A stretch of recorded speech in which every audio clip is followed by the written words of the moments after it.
안녕하세요. 약사로 일하고 있는 40대 남자입니다.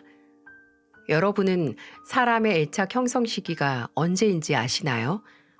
평균적으로 생후 3개월에서 8개월 사이에 형성된다고 하네요. 그리고 가족에 대한 애착이 강한 제가 평생 애정은 고사하고 애증도 못 느끼는 단 한 사람이 있는데요. 아마 저는 저 시기 때부터 아버지를 미워했나 봅니다. 아버지는 정말 장점이라고는 하나 없는 인간이었어요. 가족들에게 다정한 것도 아니고 능력이 있는 것도 아니고 보고 배울 것이 있는 것도 아니었어요. 무엇보다 손버릇이 정말 안 좋았죠.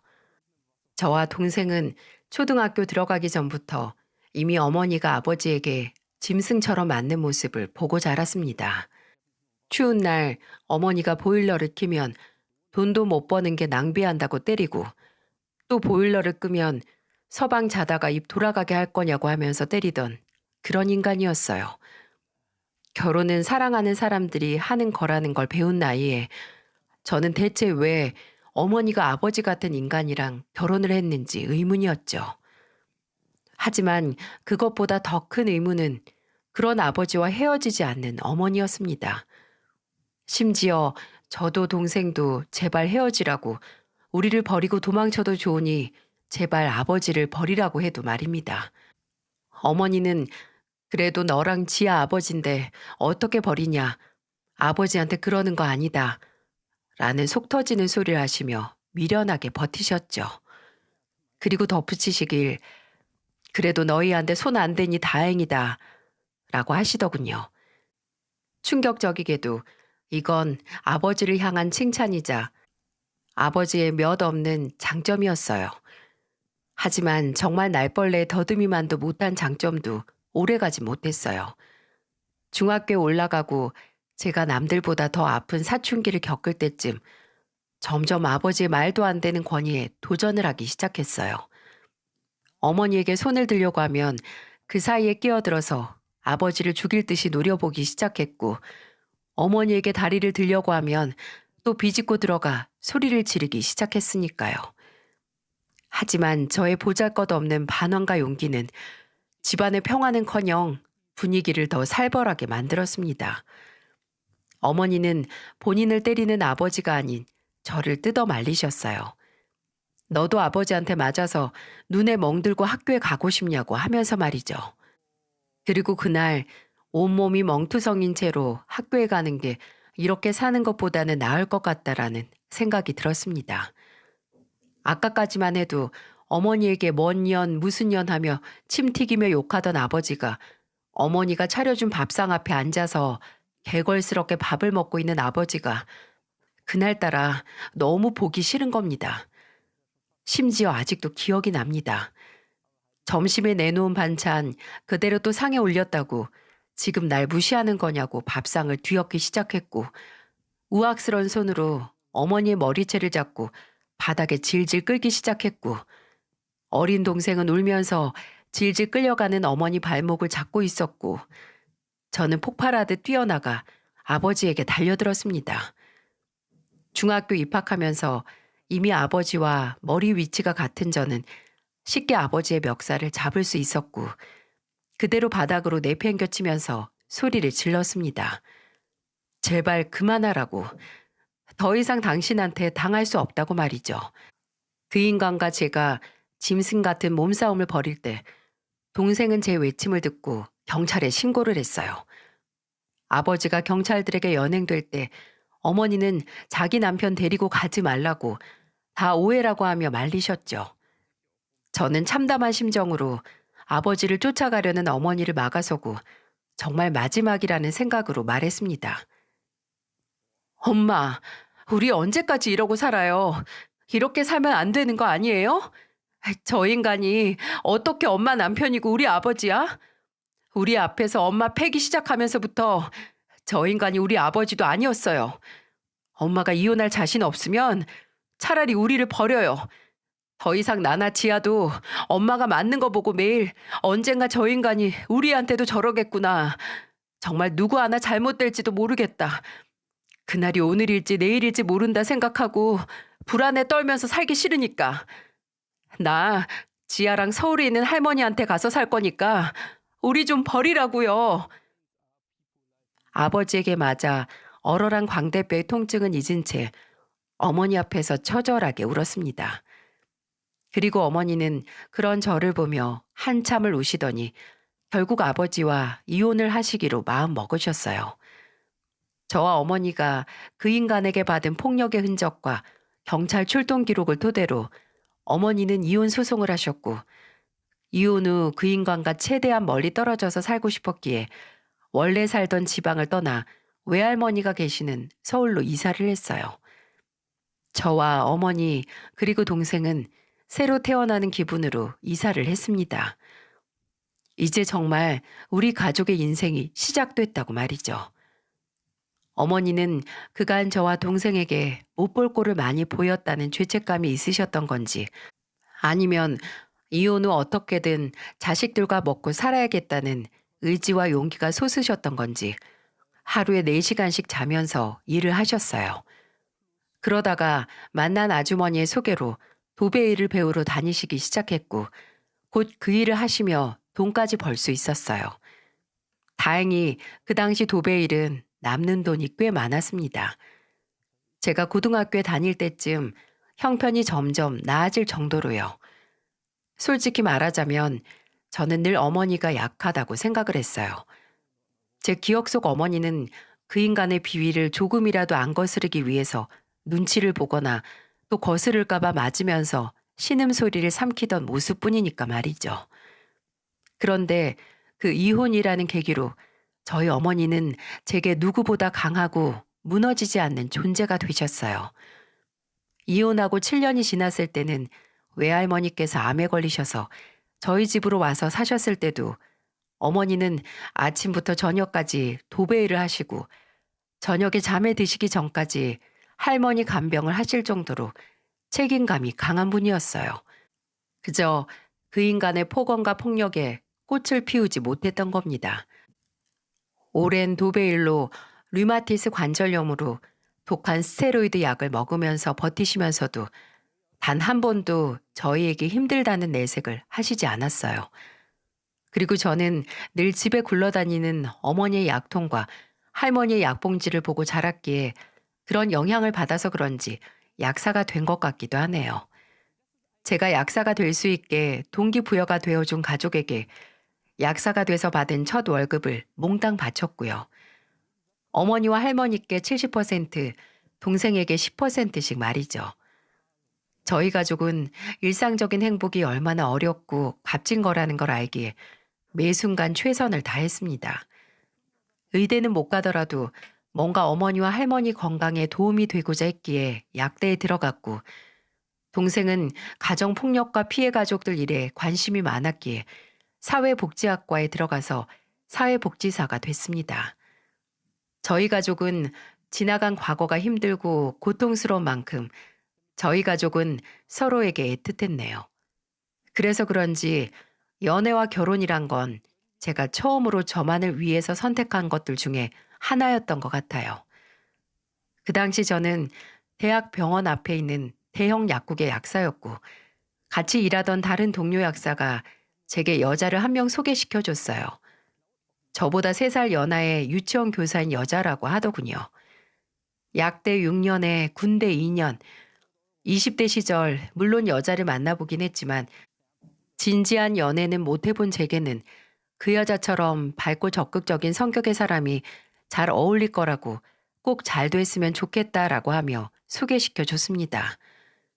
그리고 그렇게 만난 여자는 정말 동료 약사의 말대로 통통 튀는 매력에 볼 한쪽에만 파이는 보조개가 사랑스러운 여자였어요. 유치원 교사라서 그런지 말투가 정말 다정하고 조곤조곤 사랑스러운데, 막상 진지하게 만나면 그런 반전 매력이 없을 정도로 재미있고 유쾌한 성격의 소유자였죠. 저희는 2년의 연애를 했고 선선한 늦여름에 결혼을 했습니다.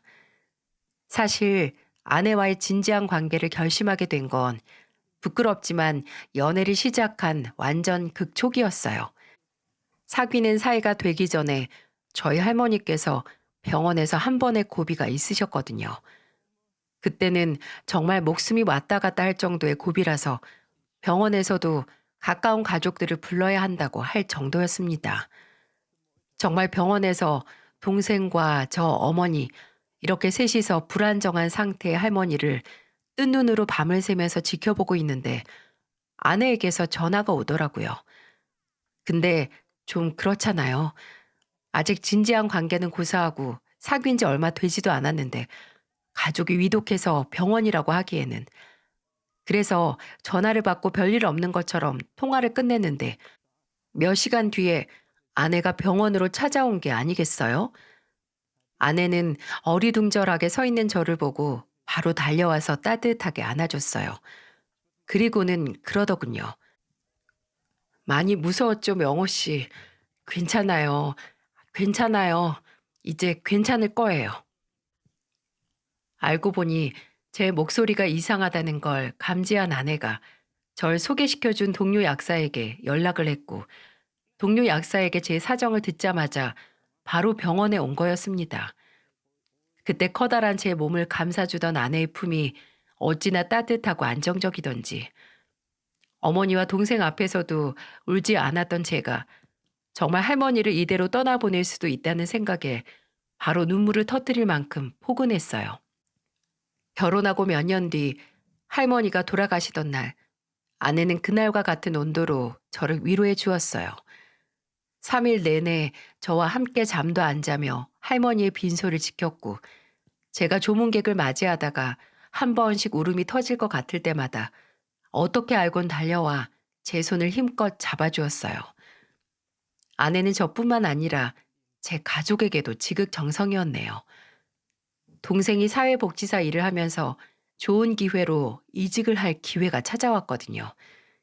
늘 일해보고 싶었던 곳이라고 했는데 단 한 가지 문제가 있다면 이직을 하기 전 3주간 교육을 받아야 하고 실습을 할 곳이 강원도에 있다는 거였습니다. 근데 제 아내의 고향이 강원도거든요. 아내는 제 동생 소식을 듣더니 흔쾌히 먼저 말을 꺼내더군요. 본인 부모님 댁에서 지내게 하자고요. 아내와 형님이 쓰던 방도 그대로 남아있으니 불편하지 않을 거라고요. 제가 그래도 장모님과 장인어른이 불편해하시지 않을까 걱정하니까 웃으면서 이렇게 말했습니다. 오히려 좋아하실걸? 막내딸 결혼하고 적적하셨을 텐데 아가씨가 가면 매일 고기 파티 열어주실 정도로 좋아하실 거야. 실제로 동생은 연수받으면서 처가에서 신세를 지는 동안 5kg 늘어서 왔네요. 강원도에서 큰 소고기집을 하시는 장모님과 장인어른은 사돈 처녀가 온다는 소식에 아내가 쓰던 방까지 싹 청소를 하고 침구를 새로 사 두실 정도로 환영을 해주셨고 정말 매일같이 배부르다 못해 터질 정도로 끼니를 챙겨주셨다고 해요. 아내도 혹시 아가씨가 처음 간 곳에서 불편할까 일주일에 한 번씩 가서 잘 있나 확인도 했고요. 또 아내는 저희 어머니에게도 제가 미처 생각하지도 못한 부분까지 다방면으로 생각해서 잘 해드렸어요. 어머니가 건강 문제도 있으셨고 노후 자금도 일부 모아둔 터라 일찍 도배일에서 은퇴를 하셨는데 또 엎친 데 덮친 격으로 갱년기까지 찾아와서 많이 힘들어 하셨거든요. 또 어머니는 두통이나 열감같이 신체적인 반응보다도 예전보다 예민해진 성격과 본인도 모르게 치밀어 오르는 화 때문에 더 힘들어 하셨죠. 간혹 아들인 저도 가끔씩 보이는 어머니의 욱하는 모습에 놀랄 정도였어요. 어머니도 본인의 달라지는 모습에 놀라셔서 종종 예민하게 반응하실 때나 화가 툭툭 튀어나온 다음에는 꼭 사과를 하셨죠. 물론 저나 동생은 괜찮다, 어머니 때문이 아니다라고 하며 넘어갔지만 누구보다 어머니께 위로가 되고 도움이 됐던 건 바로 아내였습니다. 아내는 아예 어머니 안에 갇혀있는 화를 끄집어냈어요. 한 번은 어머니가 저와 아내를 부르셔서 식사를 하다가 발이 주방 구석에 쌓여있던 고구마 박스에 걸려서 들고 계시던 접시를 떨어뜨리셨거든요. 어머니가 그때 또 욱하셔서 성질을 팍 내시면서 발로 고구마 박스를 걷어차셨어요. 근데 그 무거운 고구마 박스가 밀릴 수가 없었죠. 근데 그때 아내가 오더니 양팔로 고구마 박스를 굴려서 내동댕이 쳤습니다. 그리고 말했어요. 어머니, 이제 화가 날 때마다 그 화가 어머니 속 안에서 바닥 날 때까지 내버리세요. 호르몬 문제라고 해도 어쨌든 그 화도 어머니가 그간 참고 눌러왔던 감정이 축적됐던 걸 거예요. 그냥 이 김에 다 쏟아내 버리세요. 네? 아마 동생과 저는 그저 지나가겠지 하고 저희 딴에는 어머니를 배려하는 차원에서 어머니의 화를 모른 척하고 지나갔는데 어머니에게는 오히려 아내처럼 본인의 화를 알아주고 공감도 해주는 게 많은 위로가 되셨나 봐요. 지금 생각해보면 왜 아니겠습니까? 예전에도 그렇고 지금도 아버지라고 부르기 싫은 그 작자와 10여 년을 살았는데 당연히 해소되지 않은 울분이 어머니께도 남아있겠죠. 그 후로 아내는 저보다도 더 많이 어머니를 찾아가서 어머니 이야기를 한바탕 들어주고 오곤 했습니다. 제가 아내에게 당신이 어머니의 말을 다 들어줄 필요 없다고 나나 내 동생이 들으면 된다고 했을 때 아내가 제게 해준 얘기 때문에 적잖이 충격과 함께 감동을 받았던 게 기억이 나네요. 아무리 당신이나 아가씨가 아버지를 미워하고 평생 안 보고 살 수 있다고 해도 부모 중 한 명이 다른 한 명 욕하는 거 듣는 게 자식 입장에서 그렇게 달가운 일이 아니야. 아버지에 대한 미련이 남아있다는 말이 아니고 밉고 어떻게 되든 상관없긴 하지만 내가 세상에 태어나는데 일조했던 사람 욕 듣는 게 어디 쉬운 일이야? 그냥 당신 아버지랑 일면식도 없는 내가 듣는 게 더 나아. 그때 다시 한번 이 여자가 정말 지혜롭고 생각이 깊다는 걸 실감했어요. 그때 아내의 나이가 30 초반이었는데 어떻게 나보다도 어린 사람이 이런 생각을 할 수 있나 싶었죠. 그런 여자와 결혼을 하고 일생을 함께 할 수 있다는 걸 하늘에 감사했어요. 저희는 결혼 생활 6년 동안 저를 닮은 딸과 아내를 닮은 아들을 낳아서 매 순간을 행복하게 보냈습니다. 하지만 그렇게 살아온 시간에 비해 현명하고 지혜롭던 아내도 본인의 속이 썩고 있다는 건 바로 알지 못했나 봅니다. 딸이 어린이집에 들어갈 나이가 됐을 때 아내가 점점 변하기 시작했어요. 퇴근하고 집에 오면 그날 무슨 일이 있었는지 말하는 걸 좋아하던 사람이 어느 순간부터 입에서 입 여는 시간은 밥 먹을 때와 양치를 할 때밖에 없는 것 같았죠. 그리고 애들에게 세상 다정했던 아내가 점점 웃음을 잃더니 심지어는 쌀쌀 맞아지기까지 했습니다. 원인은 바로 아내가 근무하던 어린이집이었어요. 그 당시 아내는 몇몇 경우 없는 부모들과 당시 부당한 대우 속에서 고용주로서 아내를 지켜주지 않는 원장 사이에서 고통받고 있었어요. 아내는 끝까지 제게 숨겼지만 그때는 정말 탈모가 심하게 오고 불면증이 생길 정도로 힘들어했어요. 그러다가 제가 점점 아내 얼굴에서 빛이 사라지고 애들에게 쉽게 화를 내는 모습을 보고 진지하게 물어봤어요. 그랬더니 아내는 힘들게 입을 열어 제게 고백했습니다. 나 사실 지금 일 더는 못하겠어. 매일같이 날 선생님이 아니라 개인 교사, 아니 거의 노예 취급하면서 새벽에도 문자로 폭언하는 부모들도 넌더리가 나고 내가 제발 좀 제재를 강하게 해달라고 해도 모른 척하는 원장도 꼴보기 싫고 그렇다고 돈을 더 받아? 거의 최저시급이나 마찬가지인 돈 받아가면서 이렇게 일하긴 싫어. 이러면 정말 안 되는데 이러다가 내 반 아이들까지 미워할 것 같아서 그 전에 일을 그만둬야 할 것 같아. 심지어 내가 요즘 어떤 줄 알아? 퇴근하고 집에 오면 그 악몽 같던 곳으로 다시 돌아와서 애들 봐야 하는 것 같아서 너무 힘들어. 홀로 그 고통을 감내하며 참던 아내는 끝내 어린이집을 그만두고 한동안 쉬면서 새롭게 할 수 있는 일을 찾기 시작했어요. 저는 나도 수입이 나쁘지 않고 괜찮다면 애들 좀 더 클 때까지 일을 시작하지 않아도 된다고 했는데 아내는 본인 성격상 집에만 있을 수 없고 나중에 저희 어머니도 모시고 살려면 둘이서 벌어 모아야 하지 않겠냐고 하더라고요. 그래서 아내는 다시 본인의 적성에 맞는 일을 찾기 시작했고, 그 결과 제게 어렵게 하고 싶은 일이 있다고 말했습니다. 나 피부 관리사 자격증 따서 피부 관리샵 하나 내면 어떨까 싶은데. 피부 관리? 뭐 나쁠 건 없는데 좀 의외다. 아는 친구 언니가 피부 관리샵을 하는데 부지런만 하고 고객 유지만 잘하면 떨어지는 게 어마어마하대. 나야 마지막에는 그렇게 일을 그만두긴 했어도 사람 만나는 걸 싫어하는 건 아니라서 고객들 상대도 잘할 거고 의외로 리더십도 있어서 직원들 관리도 잘할 것 같지 않아? 나 정말 일하고 싶어, 여보. 더 이상 이것보다 더 많은 일이 있겠지. 시간 낭비하는 것보다 하루라도 빨리 시작하고 싶어. 아내가 이리도 간절하게 원하니 저도 좋다고 했습니다. 근데 그게 초기 자본이 제 생각보다 많이 들어가더라고요. 혼자 할 수 있는 일이 아니니까 최소한의 직원들도 뽑아야 해서 인건비도 꽤 나갈 것 같았고요.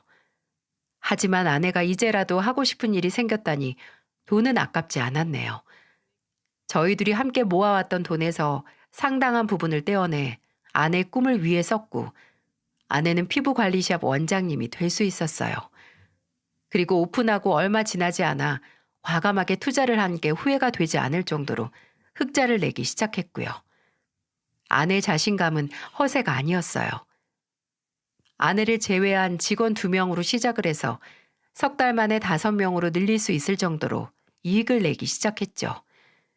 시설이나 실력도 실력이지만 아내는 SNS를 10분 발휘해서 했네요. 자체적인 매장 내 이벤트를 만들어서 젊은 고객층을 공략했고, 또 그 고객층이 SNS에 후기를 남겨서 입소문이 타면 돈 꽤나 있는 중년층 고객층이 올 수 있도록 낮에는 매장에서 일하고 밤에는 직접 SNS를 관리하면서 일을 했어요. 매장 연지 반년 만에 빠르게 성장을 했고 주변에서 분점을 내라고 할 정도로 바빴습니다. 아내가 내는 수입이 제가 받는 월급을 앞지른 건 이미 지났고요. 힘든 와중에도 웃으면서 제게 이번 달에는 수익 얼마를 냈다며 자랑하는 아내를 보면서 자랑스럽기도 했습니다. 근데 얻는 게 있으면 그만큼 잃는 것도 있다고 하잖아요. 아내가 바쁜 만큼 아내 머릿속에서는 가족보다 일이 우선이 되는 것 같았어요. 원래는 9시면 퇴근해서 집에 오는 삶이 점점 퇴근 시간이 길어지더니 나중에는 밤 11시에 급하게 예약이 잡혔다고 제게 전화로 통보하는 게 아니겠어요? 아니, 무슨 밤 11시에 피부 관리를 받아? 그게 말이 돼? 아, 이 사모님이 해외여행 갔다가 이제 막 오셨는데 그 나라에서 물이 안 맞았는지 피부가 난리 났다고 급하게 예약을 하셨지 뭐야. 나도 힘들긴 한데 그래도 이 사모님 정말 우리 매장 큰손이란 말이야. 팁도 엄청 주시고 이번에 더 믿음 드리면 내년 연간 회원권도 미리 끊으실지 몰라. 아니, 오히려 당신이 돈 많은 호구 손님 잡는 게 아니고 그렇게 뭐든 들어주다가 한여 사장 될 것 같은데? 그리고 피부관리샵에서 회식은 왜 그렇게 많은지, 직원 하나가 큰 손님을 데려왔다고 이때 회식을 시켜줘야 좋은 사장이라고 하면서 일주일에 3일 이상은 회식을 해서 밤 12시가 넘는 시간에 들어왔습니다. 제가 정말 좋은 사장은 법인카드 주고 니들끼리 먹고 마시라고 하는 사장이라고, 좋은 사장이기 전에 하루에 3시간 이상은 얼굴 보여주는 부모가 되라고 했더니 이게 다 지 좋자고 하는 일 같냐고 성을 내더군요. 또 한 번은 생활비 통장에서 꽤 큰 금액이 현금으로 뽑혀 있더라고요. 아내에게 물어보니 돌아온 대답은 참 어처구니가 없었습니다. 아, 그거 우리 매니저가 중국어 배워야 해서 학원 등록하라고 줬어. 뭐? 갑자기 중국어를 왜? 아니, 그게 아니고 배운다 한들 그걸 왜 당신이 내줘? 우리 샵에 점점 관광 온 중국 손님이 늘어가는데 매번 바디랭귀지 쓰면서 맞이하긴 그렇잖아. 불편하기도 하고 중국어 할 줄 아는 직원이 있으면 편할 것 같은데 때마침 매니저가 배우고 싶다고 해서 돈 좀 썼지. 무슨 당신 샵이 대기업이야? 차라리 다음 직원을 뽑을 때 외국어 가능하면 우대해준다고 하든가. 무슨 학원비를 내줘? 당신 아직 샵 차린 지 1년도 안 됐어. 1년 이상 매출을 유지하고 그런 복지 혜택을 만드는 게 낫지 않아? 좋은 의도이긴 하지만 과욕을 부린 것 같은 아내에게 충고를 하니 아내는 본인 사업이니 제게 말 보태지 말라고 하더군요. 까놓고 말하면 아내 사업이긴 하지만 사업적으로 발언권을 가질 정도의 대주주는 저 아닌가요? 애초에 제가 없었으면 시작도 못했을 일인데도 오로지 본인의 성공이고 사업이라고 생각하는 아내에게 서운하고 의아하기도 했습니다. 하지만 굳이 입 밖으로 내뱉지는 않았어요. 어차피 싸움밖에 더 나겠어요. 어떻게 해서든 아내가 피부관리샵을 오픈했을 때보다 다툼이 잦아진 관례를 개선시키고 싶었어요. 그리고 아내가 관리실을 오픈하고 1년 반 정도 지났을 무렵 아내 39살 생일에 기분 전환 겸 온 가족이 좋은 곳에 가서 아내의 생일을 축하하려고 했습니다. 장소는 몇 주 전부터 아내가 인터넷에서 보고 가고 싶다고 노래를 부르던 중화 레스토랑이었어요.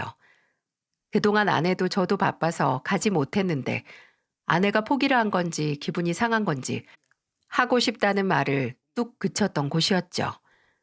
그리고 선물로는 아내가 평소 좋아하던 명품 브랜드에서 고가의 가방까지 사서 하나부터 열까지 모두 아내가 원하던 대로 계획을 짰어요. 그리고 계획은 순조롭게 진행됐습니다.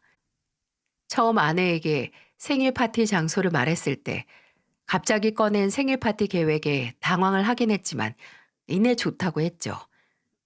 퇴근 후 레스토랑에 도착해서 예약한 방에서 아내를 기다리던 어머니와 애들을 보고도 정말 깨악하고 소리를 칠 정도로 좋아하더군요. 그 모습을 보고 순간 예전에 좋았던 때로 돌아간 것 같았네요. 아내도 한창 식사를 하다가 제 손을 꼭 잡더니 고마워 여보. 나 지금 진짜 행복하다. 내가 사랑하는 사람들 틈에서 이렇게 태어나줘서 고맙다는 축하도 받고 더 이상 바랄 게 뭐가 있겠어. 라고 했을 때는 정말이지 제 계획이 성공했다고 생각을 했어요. 아니 그런 줄만 알았습니다. 그날 점심에 먹었던 제육볶음이 제 속에서 꾸룩거리며 탈을 내기 전까지 말이죠. 안 그래도 좀 싸르르하게 아프던 배가 기름진 중식 요리까지 코스로 먹으니 기었고 탈이 나더라고요. 그래서 밥을 먹던 도중 급하게 일어나서 식당 화장실에 달려갔죠. 볼일을 시원하게 보고 옷을 정리하는데 그때 제가 탈이 나지 않았더라면 그 화장실에 그 순간 가지 않았더라면 과연 이 사연을 보내고 있는 현재 제 상황은 어떻게 달랐을까요? 아직 제가 칸에서 나가지 않았을 때 화장실 안쪽으로 발자국 소리와 함께 젊은 남자 2명의 목소리가 들리기 시작했어요. 대화 내용으로 봐선 식당 직원들 같았어요. 내가 긴가민가 했는데 맞더라니까. 기억 안 나?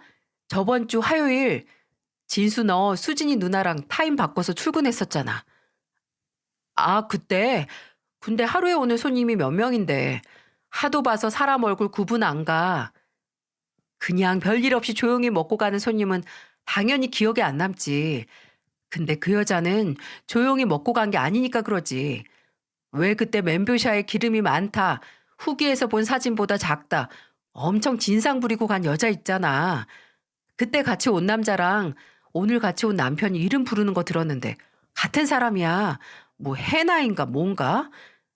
아, 그 여자. 와, 나도 그 여자 기억은 하는데 못 알아보겠던데? 강영민 기억력 대단하네. 화장이 진해져서 그래, 화장이. 지 내연남이랑 남편 앞에서 하는 화장이 다르다 이거지. 와, 근데 어떻게 바람난 남자랑 왔던 식당을 며칠 만에 또다시 오냐?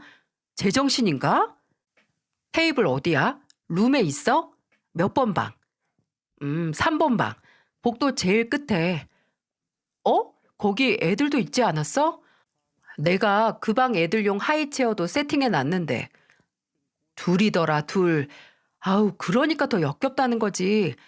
저런 거 보면 진짜 결혼하기 싫어진다. 가서 남편 되는 사람한테 몰래 확 말해버릴까? 당신 아내가 며칠 전에 불륜남이랑 같이 왔었다고. 이 대화가 왜 머리를 강타했는지 눈치 빠른 구독자 여러분은 이미 감이 오시죠? 네, 그 3번 방은 저와 아내, 아이들과 어머니가 있는 방 번호였거든요. 순간 이곳이 화장실이라는 것도 있고 발로 문을 뻥 차고 나갔습니다. 황하는 소리에 세면대 앞에 있던 두 사람이 저를 봤고 그 둘은 직원용 유니폼을 입고 있었어요. 20대 중후반 정도의 나이로 보였죠. 저는 당장 수치스러운 것도 있고 물었습니다. 지금 한 말 다시 말해봐요. 3번 방에 있는 여자가 뭐 어쨌다고요? 네? 손님, 그냥 저희끼리 한 말인데. 야, 진수야, 저 사람이 그 여자 남편이야, 남편. 뭐? 그래, 오늘은 화장 연하게 한 그 여자 남편이니까 그 여자가 화장 진하게 하고 온 날 얘기 자세히 해보라고요. 몇 시에 누구랑 와서 뭘 먹고 갔는지까지 하나하나 다. 화장실 타일을 때리는 제 고함 소리에 직원들은 난감해했습니다. 아, 진짜 말하면 안 되는데 나중에 매니저님이랑 사장님 알면 저희가 난처해져요. 하면서 말하기를 주저했어요. 하지만 이미 다 쏟아진 물, 남아있는 물방울 하나 떨어진들 작은 문제가 아니게 될 리 없잖아요. 저는 절대로 그쪽에게 피해가는 일 없게 하겠다고 약속을 했고 우물쭈물 하던 직원은 끝내 입을 열었습니다. 사실 그 손님 아내분께서 저번 주 화요일 점심시간에 여기 오셨었거든요. 근데 그때 같이 왔던 남자가 있었어요. 키가 좀 작은. 근데 아무래도 보통 사이가 아니었던 것 같아서 막 손도 잡고 서로 호칭도 되게 가까운 사이 같았거든요. 제가 똑똑히 기억을 하는 게 다름이 아니라 아내분께서 약간 진상짓을 하셨어요. 근데 그 같이 온 남자도 적극적으로 그 진상짓을 도와서 제가 참 끼리끼리 만난다고 생각을 했거든요. 죄송합니다. 손님 가족을 이렇게 욕하면 안 되는데. 저 이거 일이 커지면 잘릴지도 몰라요.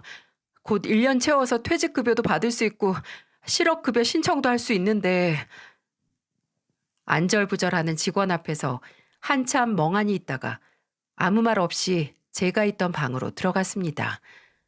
화장기 하나 없는 얼굴의 아내는 들어온 저를 보더니 왜 이렇게 늦었냐, 탈이 심하게 났냐고 물었고 저는 단도직입적으로 물었어요. 당신 여기 처음 온 거 맞아? 이전에 다른 사람이랑 와본 적 있어?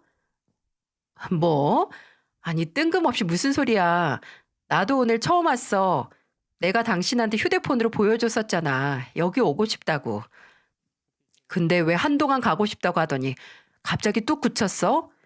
다른 사람하고 와봤으니까 이제 안 와봐도 돼서 그런 거 아니야? 지금 무슨 말 하는 거야? 배가 아픈 게 아니라 머리가 아픈 거 아니야? 어머님, 저 사람 좀 이상해요. 그래, 명호야. 좋은 날 갑자기 왜 그러니? 어? 이미 모든 걸 알고 난 후에 보니 이렇게 뻔뻔할 수가 없더라고요. 저는 가만히 그 무고해 보이는 얼굴을 보다 이내 방 밖으로 나가서 제게 진실을 알려준 직원을 찾았습니다. 그리고 그 직원을 거의 끌고 가다시피 해서 다시 문제의 3번 방으로 들어갔어요. 아직도 잊혀지질 않네요. 제가 끌고 들어온 직원의 얼굴을 보며 얼굴이 하얗게 질렸음에도 애서 태어난 척 입술을 꾹 닫은 아내의 얼굴이 말이죠. 여기 처음 온다고? 근데 이 직원은 당신 얼굴을 똑똑히 기억한다던데? 당신이 같이 왔던 키 작은 남자도 기억한다던데 정말 여기 와본 적 없다고? 당신 지금 생전 처음 보는 직원 말을 내 말보다 더 믿는 거야? 그래, 난 왜 이 사람 말에 더 믿음이 가지? 나도 그 키 작은 남자도 당신을 해나라고 불렀다는데 저기 말 좀 해봐요. 지금 저기 앉은 저 여자 며칠 전에 본 거 확실해요? 내가 이 문제 때문에 여기서 잘리면 책임질 테니까 말해봐요. 어? 난감해서 마른 침을 삼키면서 직원은 작은 목소리로 말하기 시작했습니다. 그날 아내가 입었던 옷부터 앉았던 테이블, 시켰던 음식, 그리고 그 키 작은 남자와 손을 잡는 모습, 서로 음식을 먹여주던 것도 봤다고 말이죠. 줄줄줄 나오는 증언에 아내 얼굴은 삽시간에 빨개졌고 저희 어머니는 고개를 들지 못하셨어요. 아, 그리고 오늘 메고 온 가방도 그날 똑같은 거 들고 왔던 것 같은데? 뭐가 똑같아, 뭐가. 내가 그 여자라는 증거가 어디 있냐고. 당신 진짜 웃긴 사람이네. 여긴 직원들이 뒤에서 사실 확인도 안 된 손님 얘기 막 떠들어도 돼요? 직원 교육을 어떻게 시킨 거야?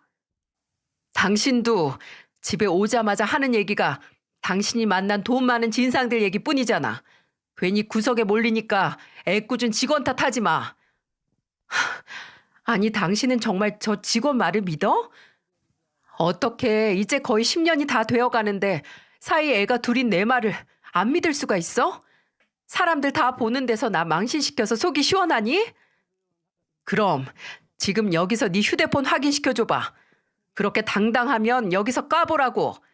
봐서 그 남자 흔적이 하나도 없으면 당신 말 믿어줄게. 제가 한쪽 손을 아내에게 내밀며 말하니 아내가 어떻게 했는지 아세요? 제가 달라고 하던 휴대폰을 들고 그대로 튀었습니다. 싸움 소리에 저희가 있던 방 앞에 와 있던 구경꾼들을 밀치고 레스토랑을 떠났습니다. 그 행동이 본인의 잘못을 인정한 꼴이 된 거죠. 근데 오히려 그렇게 아내가 급하게 도망친 게 제게는 행운 아닌 행운이 됐네요. 그날 레스토랑까지 아내 차를 타고 갔는데 키는 제가 가지고 있었거든요. 저는 아내가 놓고 간 차에서 저는 블랙박스 영상을 건질 수 있었고 두 연놈이 차 안에서 나눈 대화와 며칠 동안의 동선을 구할 수 있었어요. 그리고 아내가 마치 타조처럼 숨어 집에 안 들어오는 기간 동안 흥신소에 의뢰해서 결정적인 증거를 찾았어요. 그때 처음으로 제 아내가 정말 멍청하다고 생각을 했어요. 제게 이미 걸려놓고 좀 며칠 동안은 본인의 외도 상대를 안 만나야 하는 거 아닌가요? 무슨 대책 회의를 하려는 건지 아니면 그 조금도 욕망을 참을 수 없던 건지 흥신소 직원은 어렵지 않게 그 둘이 만나 예사롭지 않은 사이임을 증명하는 사진을 찍을 수 있었어요. 그때 들었던 생각인데 통장에서 직원들 복지다 뭐다 찾아간 현금도 바람 피우면서 카드 쓸 수 없으니 가져간 돈 같더라고요. 저는 증거를 받자마자 아내에게 문자를 남겼습니다. 당장 당신의 그 소중한 업장을 난장판으로 만들어서 있던 손님들도 다 떠나게 하기 전에 집으로 오라고요. 그리고 저녁에 돌아온 아내에게 제가 갖고 있는 증거들을 보여줬습니다. 이제 다 끝났다고. 네가 숨을 곳은 없다는 의미로 말이죠. 근데 달싹거리는 아내 입에서 나온 말이 더 가관이었어요. 송혜나 대단하네. 성공한 샵 원장님이라서 이제 남편 하나로는 만족이 안 되나 봐? 그 남자 세무사더라? 심지어 그 새끼 장인도 업계에서 유명한 세무사라서 지금 그 사무실에서 일한다며? 우리 마누라 능력도 좋아. 약사로는 좀 모자른 것 같으니까 세무사도 만나고 다음에는 뭐 변호사, 판사, 검사, 의사 다 나오겠다. 그 사람 우리 샵 단골 손님이야. 오자마자 연간 회원권도 끊고 본인 지인들까지 소개해주는 진짜 도움 많이 되는 손님이라서 그날 갔던 곳에서 밥 한 끼만 먹은 거야. 정말 당신이 생각하는 그런 사이 아니야. 아, 넌 단골 손님이면 음식도 먹여주고 손도 잡고 그래? 내가 지금까지 잘못 알고 있었나? 그냥 일반 피부관리실이 아닌 거야? 나 네 차 블랙박스 영상도 있어. 멍청하게 굴지 말고 생각 잘하고 말해라. 그래, 알았어. 알았어. 당신 말이 다 맞는데 나도 다 거짓말은 아니야. 진짜 우리 샵 손님은 맞아. 그렇게 만났어. 근데 절대로 당신이 생각하는 것처럼 깊은 사이 아니야. 그냥 내가 가게 오픈하고 처음이 좀 힘들고 외로웠는데 처음으로 연간 회원된 사람이 그 사람이었고, 그래서 다른 손님들보다 가까웠던 건 사실이야. 근데 진짜 그뿐이야. 어? 제발 나 좀 믿어줘. 아, 거긴 회원권 끊으면 원장이랑 데이트도 할 수 있게 해주나요? 대단한 데서 일하시네. 그 새끼도 세무사라 그런가 계산 확실하고. 아주 믿을 만한 사람이라고 장인 사무실에 말해줘야겠어. 아니야. 제발 그러지 마, 여보. 내가 잘못했어. 다 내 탓이야. 내가 너무 힘들어서 잠시 미쳤었나 봐. 다 내 잘못이니까 제발 그 사람한테 피해만 가게 하지 말아줘. 부탁이야. 야, 참 절절한 사랑이다. 왜 점점 멍청해지지? 내 앞에서 그 새끼 감싸는 게 지금 정상이라고 생각해? 이 정도로 사람이 멍청하고 사리분별을 못해야 바람을 피우는 건지. 너 지금 나랑 우리 애들 기만한 거야. 우리 가족이 지금까지 쌓아올린 시간을 당신이 그 새끼랑 엮이면서 모조리 기만하고 배신한 거라고. 알아? 무서운 줄도 모르고 정말 제정신이 아닌 건지 제 앞에서 지 내연남 편을 드는 아내에게 분개하며 고함을 치는데 방문이 열리면서 손을 잡은 딸과 아들이 쓱 들어오더군요. 애들은 저와 아내에게 아빠, 엄마, 왜 싸워? 우리가 뭐 잘못해서 싸우는 거야? 라고 물었고 끝내 애들 앞에서 아빠, 바람이 뭐야? 라는 말까지 나와서 제가 지금 여기서 뭘 하고 있나 생각이 들었어요. 손을 잡고 싸우는 부모 눈치를 보는 딸과 아들이 과거 저와 동생을 보는 것만 같아서 가슴이 사무치게 미안했어요. 더 이상 애들 앞에서 추한 꼴 보이지 말고 빠른 시일 안에 이 일을 마무리 지어야겠다. 그런 생각이 들었습니다. 어떤 사람들은 이 순간에 폭력을 썼을 수도 있겠죠. 제 아버지처럼 말입니다. 하지만 저는 그 인간과 다르기에 다른 반응으로 대응을 하기로 했어요. 애들을 달래고 재운 뒤에 다시 안방으로 돌아와 아내에게 말했어요. 지금 너랑 나랑 이렇게 싸워서 뭐 하겠어? 우리 애가 둘이야. 당신 잘못으로 헤어지기엔 이미 지나온 길이 너무 멀고 나도 이혼 가정에서 자라서 자식 입장에서 얼마나 외롭고 허전한지 알아서 우리 애들은 그 아픔 모르고 자랐으면 좋겠어.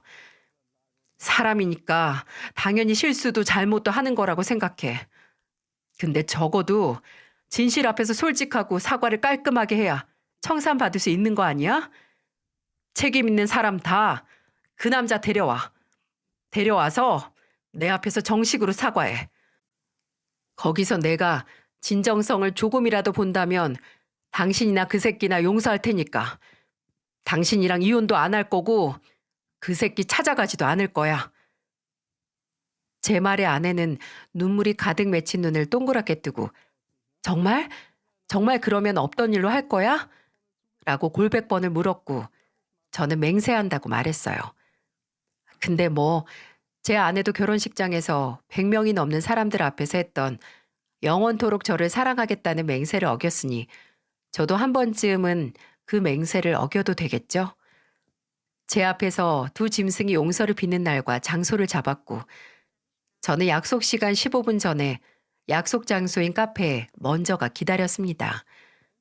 먼저 가서 앞으로 있을 모든 대화를 녹화할 휴대폰을 설치해야 했거든요. 그렇습니다. 저는 그날 짐승들이 제 앞에서 낱낱이 죄를 시인하고 용서를 구하는 모습을 녹화하려고 했어요. 그리고 그 영상이 본인들의 인생을 망하게 만들 생각이었습니다. 둘이서 같이 만나서 왔는지 카페에 같이 들어오더라고요. 쭈뼛쭈뼛 다가와 앉은 두 짐승은 제 눈을 똑바로 바라보지도 못하고 다짜고짜 무조건적으로 용서를 빌더군요. 심지어 그 남자는 저를 회유하기까지 하려고 했습니다. 저를 아주 깎듯이 선생님이라고 불러서 헛웃음이 날 뻔했네요.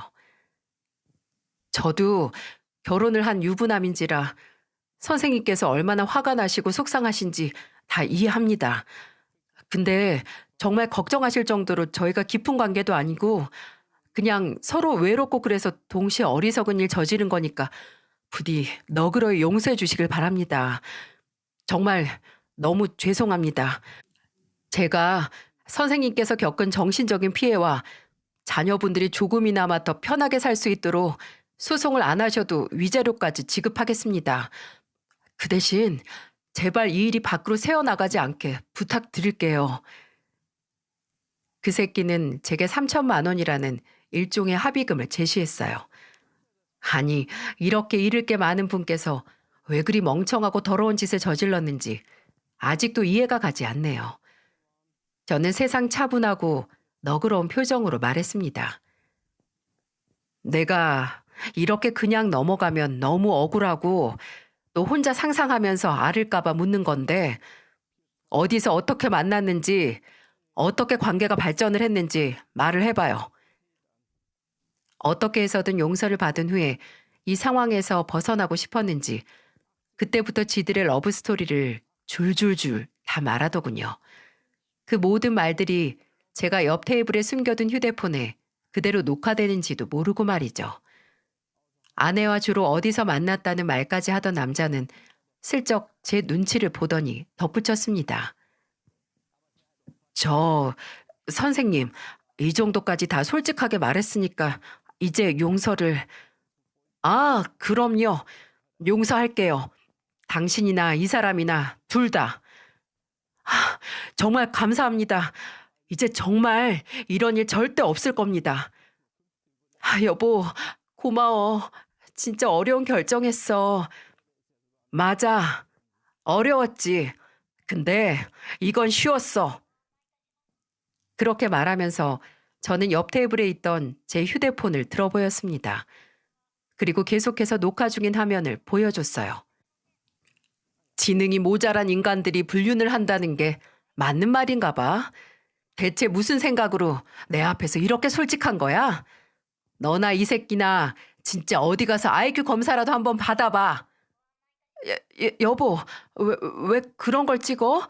용서해 준다며. 그래, 용서해. 용서하는데 잊을 생각은 없어. 그 전에 이걸로 할 일도 있고. 그리고 아마 그 일이 너나 이 새끼한테는 그리 좋은 일은 아닐 거야. 가정 파탄 낸 모질이들끼리 손잡고 각오하는 게 좋을 거야. 제가 그렇게 말하고 자리를 뜨려고 하자 아내와 그 새끼는 저를 미친 듯이 붙잡았어요.